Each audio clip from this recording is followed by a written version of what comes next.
રાજ્ય સરકારમાં કેટલીક યોજનાઓ છે, બરાબર. જેમ મેં કહ્યું બ્રીડિંગ આપણે સર્વિસીસ આપીએ છીએ, હેલ્થ માટે કાળજી લઈએ છીએ, ઇમ્યુનાઇઝેશન આપણે કરીએ છીએ, આપણે એવી રીતે કેટલાક પ્રોત્સાહન ઇનામો પણ રાખીએ છીએ બેન, કે ખૂબ સારું પશુપાલન કરે તો તાલુકા કક્ષાએ, જિલ્લા કક્ષાએ અને રાષ્ટ્ર લેવલે, રાજ્ય કક્ષાએ એ આપણે સારું પશુપાલન કરતા હોય એને ઇનામ પણ આપીએ છીએ. એ રીતે આપણે પ્રોત્સાહિત કરીએ છીએ જેથી કરીને એ લોકો ઇન્સ્પાયર થાય.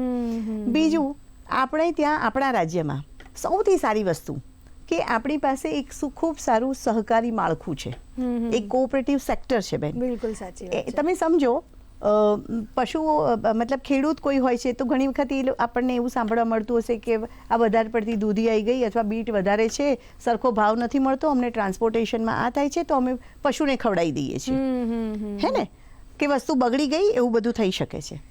હવે ટામેટા કે કોઈ પણ બટાકા કે કોઈની વાત કરો તો 8 થી 10 દિવસ સુધી તો એનો પાક તો રહેતો જ હોય છે. બરાબર. પણ દૂધ એવી વસ્તુ છે કે એકદમ પેરિશેબલ પ્રોડક્ટ છે. તમે 3-4 દિવસ નહીં, 3-4 કલાકમાં આ ગરમીમાં દૂધ તો બગડી જાય. પણ આપણે ત્યાં એટલી સરસ વેચાણ વ્યવસ્થા છે કે 3 સ્તરીય માળખું છે, અમૂલ પેટર્ન જેને કહીએ છીએ, કે રાજ્ય લેવલે આપણી પાસે ફેડરેશન છે, દરેક જિલ્લા પાસે આપણી પાસે દૂધ સંઘ છે અને દરેક ગ્રામ્ય લેવલે સહકારી મંડળી છે. તો મંડળીમાં આપણે ત્યાં દૂધ પશુપાલક એને ઘર આંગણે એ જ ગામમાં દૂધ ભરાવે છે. આ દૂધ બધું ભેગું થયું હોય અને એ જ્યારે દૂધ ભરાવતો હોય ત્યારે ફેટના આધારે એને પૈસા મળે છે. ખૂબ પારદર્શિતા છે બેન. એને ખબર પડે છે કે મેં આટલું દૂધ ભરાવ્યું અને મારું આટલું દૂધ આટલું ફેટ હતું એટલે મારે આ રોજના આટલા પૈસા મને મળશે.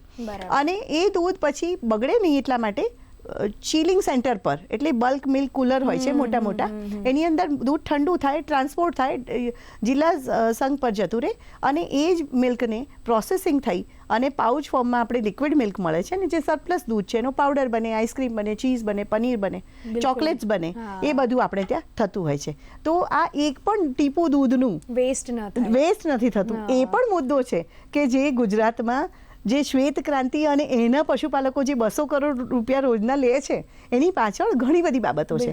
કેટલીક બેન રાજ્ય સરકારની એવી કેટલીક યોજનાઓ છે જેનો લાભ પશુપાલકો લે છે. એક 12 દૂધાળા પશુની યોજના છે, ખૂબ સારી યોજના.